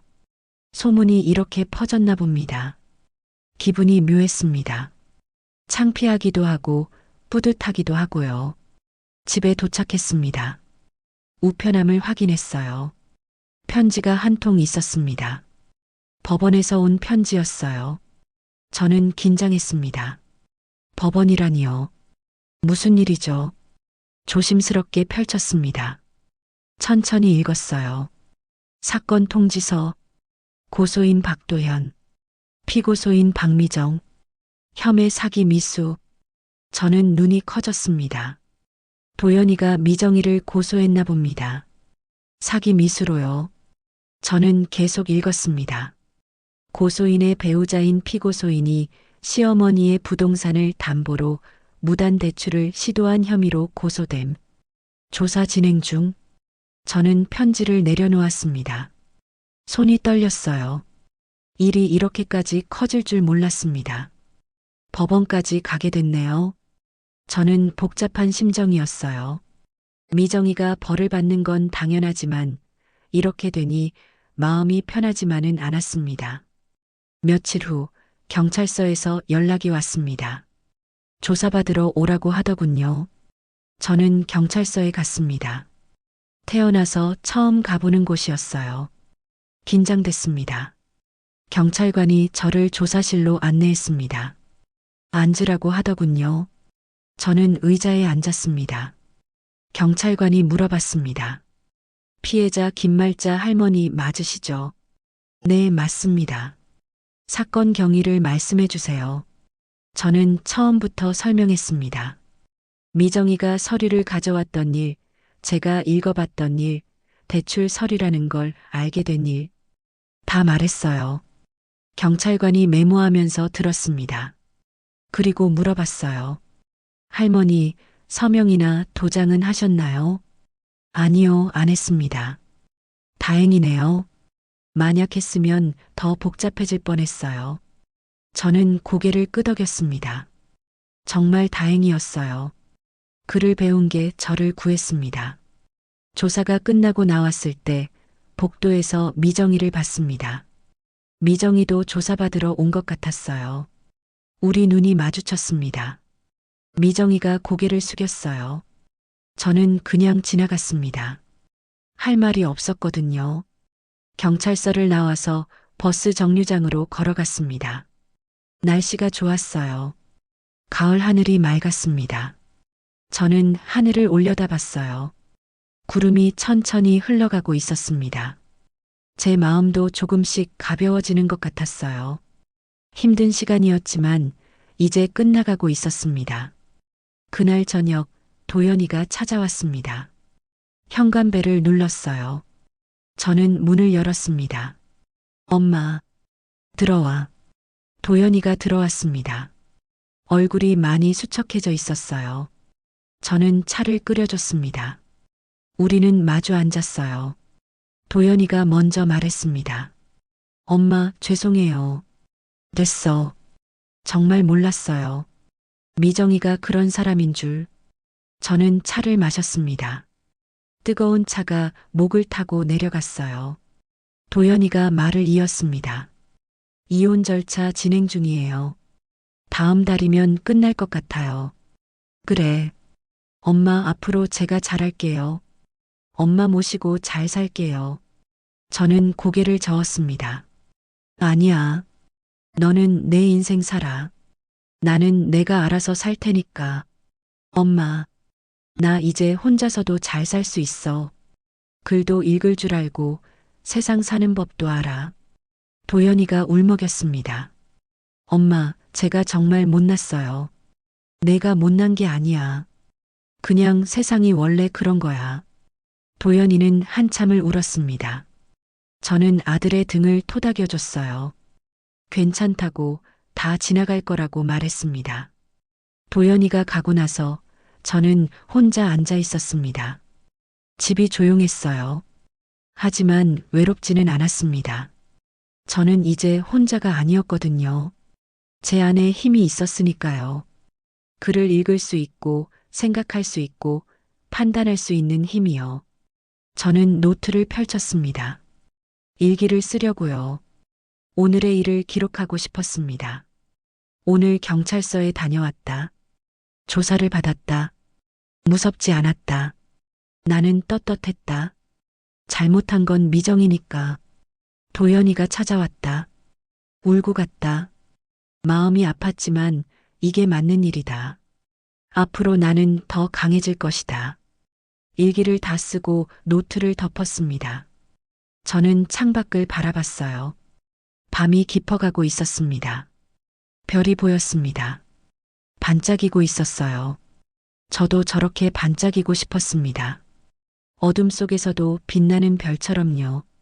그리고 저는 할 수 있을 것 같았습니다. 이제는요. 한 달이 지났습니다. 사건은 정리되고 있었어요. 미정이는 벌금형을 받았습니다. 도연이와의 이혼도 성립됐고요. 저는 평화를 되찾았습니다. 어느 날 오후였어요. 경로당에서 수업을 마치고 나오는데 낯선 사람이 저를 기다리고 있었습니다. 젊은 여자였어요. 손에 카메라를 들고 있었습니다. 할머니, 김말자 할머니 맞으시죠? 네, 그런데요. 여자가 명함을 꺼냈습니다. 저는 명함을 받았어요. 천천히 읽어봤습니다. KBS 뉴스 기자 이수진 기자였습니다. 저는 놀랐어요. 무슨 일이세요? 할머니 이야기를 취재하고 싶어서요. 경로당에서 한글을 배워서 며느리의 사기를 막으셨다는 이야기요. 저는 당황했습니다. 그게 어떻게 알려진 거죠? 구청 법률 상담소에서 들었어요. 할머니 사연이 정말 감동적이라고 하더라고요. 저는 난처했습니다. 인터뷰는 좀. 할머니 이야기가 많은 사람들한테 용기를 줄 수 있어요. 특히 같은 처지의 어르신들한테요. 저는 고민했습니다. 정말 제 이야기가 도움이 될까요? 기자가 말을 이었습니다.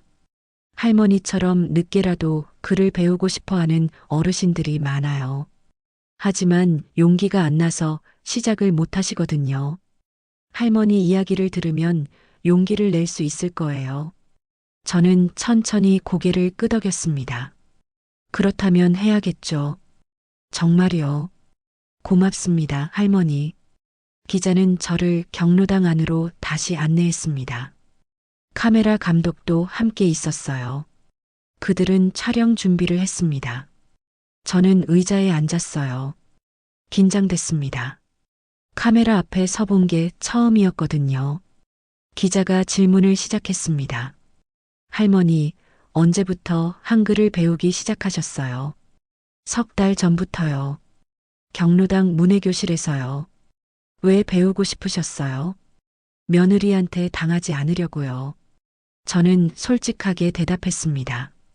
부끄러운 이야기였지만 숨길 필요가 없었어요. 기자가 더 물어봤습니다. 구체적으로 어떤 일이 있었나요?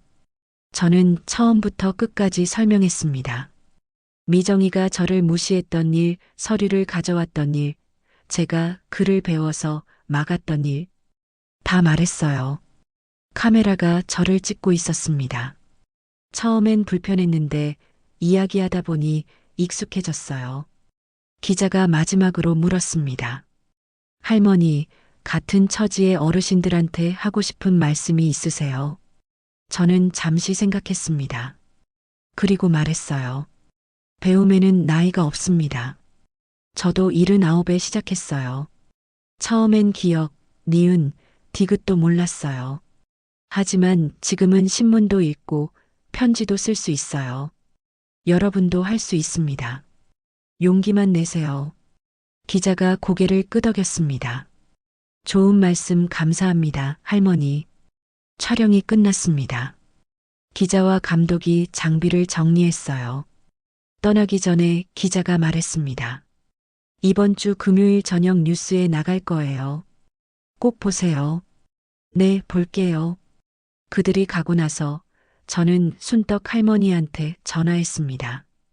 할머니, 저 방송 나온대요. 정말요. 축하해요, 말자씨. 떨려 죽겠어요. 순떡 할머니가 웃었습니다. 잘하셨을 거예요. 말자씨 이야기 들으면 다들 감동받을 거예요. 금요일이 됐습니다. 저는 저녁 9시 뉴스를 켰어요. 가슴이 두근거렸습니다. 정말 나올까요? 뉴스가 시작됐습니다. 앵커가 멘트를 했어요. 79세의 나이에 한글을 배워 며느리의 사기를 막은 할머니가 화제입니다. 그리고 제 모습이 나왔습니다. 화면에 제가 나오고 있었어요. 신기했습니다. TV에 제가 나오다니요. 제 목소리가 들렸습니다. 배움에는 나이가 없습니다. 화면이 바뀌었어요. 경로당 수업 장면이 나왔습니다. 저와 다른 할머니들이 공부하는 모습이요. 은지 선생님 인터뷰도 나왔어요. 말자 할머니는 정말 열심히 하세요. 매번 빠지지 않고 오시고 복습도 철저히 하십니다. 그리고 변호사 인터뷰도 나왔습니다. 이런 사례가 생각보다 많습니다. 노인분들이 글을 모르는 걸 이용해서 재산을 편취하려는 경우가요. 김할머니처럼 스스로를 지키는 힘을 기르는 게 중요합니다. 마지막으로 다시 제 모습이 나왔어요. 저는 강해지고 있습니다. 뉴스가 끝났습니다. 저는 TV를 끄고 앉아 있었어요. 가슴이 벅찼습니다. 제 이야기가 전국에 방송됐어요. 많은 사람들이 봤을 겁니다. 핸드폰이 울렸습니다. 도연이었어요. 엄마, 뉴스 봤어요. 정말 대단하세요. 고맙다. 엄마 자랑스러워요. 저는 눈물이 났습니다. 아들이 저를 자랑스러워한다고 했어요. 그 말을 듣고 싶었거든요. 순덕 할머니한테도 전화가 왔습니다. 말자 씨 봤어요. 멋있었어요. 고마워요, 할머니. 우리 경로당 유명해지겠어요. 그날 밤 저는 잠을 잘 수가 없었어요. 너무 흥분돼서요. 계속 뉴스 장면이 머릿속에 맴돌았습니다. 다음 날 토요일 저는 시장에 갔습니다. 장을 보러요. 시장에서 사람들이 저를 알아봤습니다. 어제 뉴스 나오신 분 아니에요. 네, 맞아요. 대단하세요, 할머니. 사람들이 저한테 인사했어요. 악수를 청하는 사람도 있었습니다. 저는 어색하게 웃으며 응대했어요. 한 아주머니가 다가왔습니다. 할머니, 저희 어머니도 글을 못 읽으세요. 할머니 보고 용기 얻으셨대요. 이번에 문해교실 등록하신대요. 저는 가슴이 뭉클했습니다. 제 이야기가 정말 누군가한테 도움이 됐나 봅니다. 정말요. 잘하셨네요. 할머니 덕분이에요. 감사합니다. 집에 돌아왔을 때 택배가 와 있었습니다. 누가 보낸 걸까요? 상자를 열어봤어요. 꽃다발이 들어 있었습니다. 카드도 있었어요. 저는 카드를 읽었습니다. 존경하는 김말자 할머니께 할머니의 용기에 감사드립니다. 저희 어머니도 할머니를 보고 공부를 시작하셨습니다. 대한민국 문해교육협회 올림. 저는 눈물을 흘렸습니다. 이렇게 많은 사람들이 저를 응원하고 있었어요. 제가 뭐라고요? 그냥 살기 위해서 한 일인데요. 하지만 그게 누군가한테는 큰 용기가 됐나 봅니다. 월요일이 됐습니다. 경로당에 갔어요. 문 앞에서부터 사람들이 많았습니다. 평소보다 훨씬 많았어요. 안으로 들어가니 교실이 가득 차 있었습니다. 새로운 분들이 많이 오셨더군요. 관리인 아주머니가 말했습니다. 말자 할머니 덕분에 신청자가 엄청 늘었어요. 이번 주에만 20명이 등록했어요. 저는 놀랐습니다. 20명이요. 네, 다들 할머니 보고 용기 냈대요. 은지 선생님도 오셨어요. 선생님이 웃으면서 말했습니다. 말자 할머니, 이제 우리 경로당 스타예요. 저는 부끄러웠습니다. 아니에요, 선생님. 전 그냥 할머니가 많은 사람들한테 희망을 주셨어요. 정말 감사해요. 수업이 시작됐습니다. 새로 오신 분들을 소개하는 시간이었어요. 한 할머니가 일어나셨습니다. 저는 박영숙입니다. 82살이에요. 김말자 할머니 보고 용기 냈어요. 저도 배우고 싶어요. 다들 박수를 쳤습니다. 저도 박수를 쳤어요. 가슴이 뜨거웠습니다. 82살에 시작하시다니요. 저보다 나이가 많으신데요. 정말 대단하셨어요. 다른 할머니도 일어나셨습니다. 저는 최순이에요. 76이에요. 손주한테 편지 쓰고 싶어서 왔어요. 또 박수가 터졌습니다. 한 분 한 분 자기소개를 했어요. 다들 각자의 이유가 있었습니다. 손주한테 편지 쓰고 싶어서, 성경을 읽고 싶어서, 버스 번호를 읽고 싶어서, 약 설명서를 읽고 싶어서. 저는 울컥했습니다. 우리 모두 같은 마음이었어요. 글을 읽고 싶다는 간절함이요. 수업이 끝나고 저는 새로 오신 분들과 이야기를 나눴습니다. 박영숙 할머니가 저한테 말했어요. 말자 씨, 정말 고마워요. 제가 이 나이에 공부를 시작할 줄은 몰랐어요. 저야말로 고마워요. 함께 배울 수 있어서요.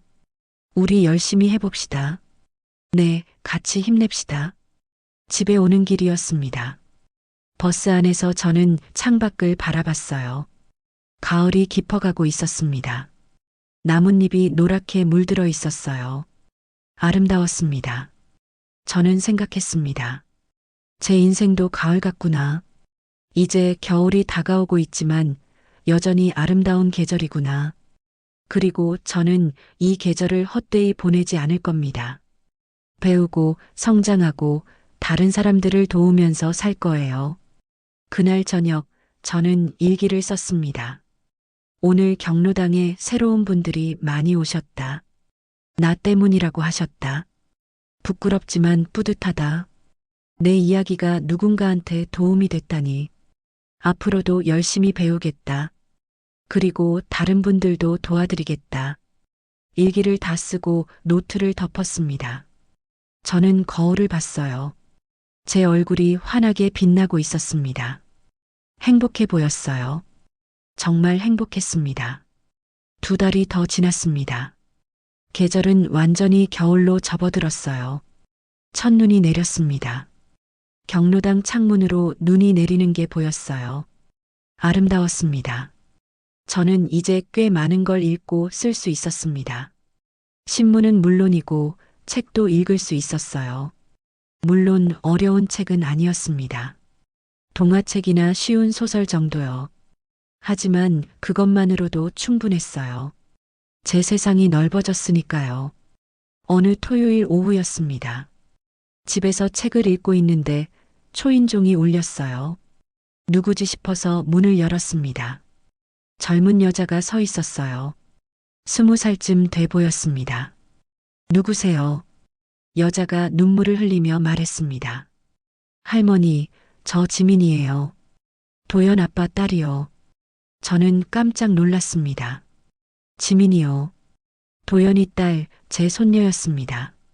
마지막으로 본 게 몇 년 전이었을 거예요. 그때는 중학생이었는데 이제 대학생이 됐더군요. 어서 들어와. 지민이가 들어왔습니다. 저는 따뜻한 차를 끓여줬어요. 우리는 마주 앉았습니다. 지민이가 먼저 말했습니다. 할머니, 뉴스 봤어요. 그래. 정말 대단하세요. 저 할머니가 자랑스러워요. 저는 미소 지었습니다. 고맙구나. 지민이가 눈물을 닦았어요. 할머니, 죄송해요. 그동안 자주 못 찾아뵈서요. 괜찮아. 바빴겠지. 아니에요. 변명이에요. 엄마 때문에 할머니 찾아뵙기가 불편했어요. 저는 고개를 끄덕였습니다. 이해해. 내 잘못이 아니니까. 지민이가 말을 이었습니다. 할머니, 엄마 일 정말 죄송해요. 제가 엄마 대신 사과드릴게요. 아니야. 내가 사과할 일은 아니야. 하지만 저도 모르고 있었어요. 엄마가 그런 짓을 할 줄. 알았으면 막았을 텐데. 지민이가 울었습니다. 저는 지민이 손을 잡아줬어요. 따뜻한 손이었습니다. 지민아, 괜찮아. 다 지나간 일이야. 할머니, 저 할머니한테 배우고 싶어요. 뭘 배우고 싶은데? 공부요. 할머니처럼 뭔가를 배우고 싶어요. 저는 웃었습니다. 넌 대학생이잖니. 이미 많이 배우고 있잖아. 지민이가 고개를 저었습니다. 아니에요. 학교에서 배우는 건 지식이에요. 저는 할머니처럼 삶을 배우고 싶어요. 저는 지민이를 바라봤습니다. 진지한 표정이었어요. 지민아, 삶은 책에서 배우는 게 아니야. 살아가면서 배우는 거지. 그래도 할머니한테 배우고 싶어요. 할머니가 어떻게 사셨는지, 어떻게 힘든 걸 이겨내셨는지. 저는 잠시 생각했습니다. 그리고 말했어요. 그럼 우리 같이 공부할까? 나도 아직 배울 게 많거든. 정말요? 응, 우리 같이 경로당 가자. 거기서 봉사활동도 하고 할머니들한테 도움도 주고. 지민이 얼굴이 환해졌습니다. 좋아요, 할머니. 꼭 갈게요. 우리는 약속했습니다. 다음 주 화요일에 같이 경로당에 가기로요. 지민이가 가고 나서 저는 혼자 앉아 있었습니다. 가슴이 따뜻했어요. 손녀가 저를 찾아왔습니다. 저한테 배우고 싶다고 했어요. 79살에 누군가한테 가르침을 줄 수 있다니요. 신기한 일이었습니다. 화요일이 됐습니다. 저는 지민이와 함께 경로당에 갔어요. 지민이는 봉사자로 등록했습니다. 할머니들 공부를 도와주기로 했어요. 수업이 시작됐습니다. 은지 선생님이 소개했어요. 오늘부터 새로운 봉사자 지민 씨가 함께 하실 거예요. 말자 할머니 손녀분이세요. 다들 박수를 쳤습니다. 지민이가 인사했어요. 안녕하세요. 김지민입니다. 할머니들 도와드리고 싶어요. 잘 부탁드려요. 수업이 진행됐습니다. 지민이는 할머니들 사이를 돌아다니며 도와줬어요. 글씨 쓰는 법을 알려주고 읽는 법을 가르쳐 줬습니다. 할머니들이 좋아하셨어요. 젊은 손녀 같은 봉사자가 와서 도와주니까 기뻐하셨습니다. 수업이 끝나고 순떡 할머니가 저한테 말했습니다. 말자 씨 손녀 참 착하네요. 그렇죠. 제 자랑이에요. 말자 씨도 정말 대단해요. 이렇게 좋은 손녀를 키워냈잖아요. 저는 웃었습니다. 순덕 할머니가 말을 이었어요. 말자 씨, 우리 정말 많이 변했죠. 그러게요. 몇 달 전만 해도 글 한 줄 못 읽었는데요. 이제는 신문도 읽고 편지도 쓰고 세상이 달라 보여요. 저는 고개를 끄덕였습니다. 맞아요. 세상이 달라 보여요. 예전엔 무서웠는데 이제는 안 무서워요. 우리 계속 배웁시다. 죽을 때까지요. 네, 그럽시다. 집에 오는 길이었습니다. 지민이와 함께 걸었어요. 눈이 내리고 있었습니다. 하얀 눈이 조용히 내려앉았어요. 지민이가 말했습니다. 할머니, 오늘 정말 좋았어요. 나도 좋았어. 할머니들 보니까 제 미래가 보이는 것 같았어요. 어떤 미래? 저도 할머니처럼 늙고 싶어요. 나이 들어서도 배우고 성장하고 다른 사람들 도와주는 그런 할머니가 되고 싶어요. 저는 지민이 손을 잡았습니다. 넌 분명 그렇게 될 거야. 착한 마음을 가지고 있으니까. 할머니처럼요. 응, 나보다 더 멋진 할머니가 될 거야. 우리는 눈 내리는 길을 걸었습니다. 할머니와 손녀가 함께요. 그 모습이 아름다웠을 거예요. 집에 도착했습니다. 지민이가 헤어지기 전에 말했어요. 할머니, 다음 주에도 같이 가요. 그래, 그러자. 지민이가 안아줬습니다. 꼭 안아줬어요. 할머니, 사랑해요. 나도 사랑한다, 지민아. 지민이가 떠나고 저는 혼자 집으로 들어갔습니다. 불을 켰어요. 집이 따뜻했습니다. 저는 소파에 앉았어요. 창밖을 바라봤습니다. 눈이 계속 내리고 있었어요.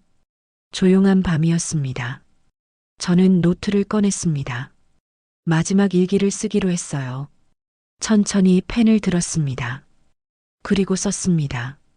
오늘 지민이가 찾아왔다. 함께 경로당에 갔다. 지민이가 할머니들을 도왔다. 보기 좋았다. 나는 행복하다. 79살에 이런 행복을 느낄 줄 몰랐다. 글을 배우길 정말 잘했다. 글은 나를 자유롭게 했다. 세상을 볼 수 있게 했다. 나를 지킬 수 있게 했다. 저는 계속 썼습니다. 글은 늦게 배워도 된다. 하지만 사람 보는 눈은 늦으면 안 된다. 내가 미정이를 일찍 알아봤어야 했다. 하지만 이제는 안다. 누가 진짜 좋은 사람인지. 도연이는 약한 사람이었다. 하지만 나쁜 사람은 아니었다. 지민이는 좋은 사람이다. 나는 지민이를 믿는다. 마지막 문장을 썼습니다. 나는 김말자다. 79살이다. 글을 배웠다. 세상을 배웠다. 그리고 나는 여전히 배우고 있다. 죽을 때까지 배울 것이다. 일기를 다 쓰고 노트를 덮었습니다. 저는 노트를 책장에 꽂았어요. 제 인생의 기록이었습니다. 그리고 저는 거울 앞에 섰습니다. 제 얼굴을 바라봤어요. 주름이 많았습니다. 나이가 보였죠. 하지만 눈빛은 살아 있었습니다. 젊은 사람보다 더 반짝이는 눈빛이었어요. 저는 제 자신한테 말했습니다. 김말자, 잘 살았어. 앞으로도 잘 살 거야. 그리고 웃었습니다. 진심으로 웃었어요. 행복한 미소였습니다. 창밖에서는 눈이 계속 내리고 있었습니다. 하얀 눈이 세상을 덮고 있었어요. 모든 걸 새하얗게 만들고 있었습니다. 마치 새로운 시작처럼요. 저도 새로운 시작을 하고 있었습니다. 79살의 새로운 시작이요. 늦었다고 생각할 때가 가장 빠른 때라고 하잖아요. 저는 그 말이 맞다는 걸 증명했습니다. 이제 제 이야기는 여기서 끝입니다. 하지만 제 인생은 계속됩니다. 아직 배울 게 많으니까요. 아직 할 일이 많으니까요. 저는 계속 걸어갈 겁니다. 한 걸음 한 걸음요. 천천히 하지만 확실하게요. 그리고 언젠가 제가 이 세상을 떠날 때 저는 웃으면서 떠날 거예요. 후회 없이요. 왜냐하면 저는 끝까지 배우고 끝까지 성장하고 끝까지 살았으니까요. 그게 제 인생이니까요. 김말자의 인생이니까요. 마이너스 마이너스 마이너스 끝 마이너스 마이너스 마이너스 해시태그 해시태그 에필로그 그로부터 1년이 지났습니다. 김말자 할머니는 여전히 경로당에 다니고 있습니다. 이제는 학생이 아니라 보조교사로요.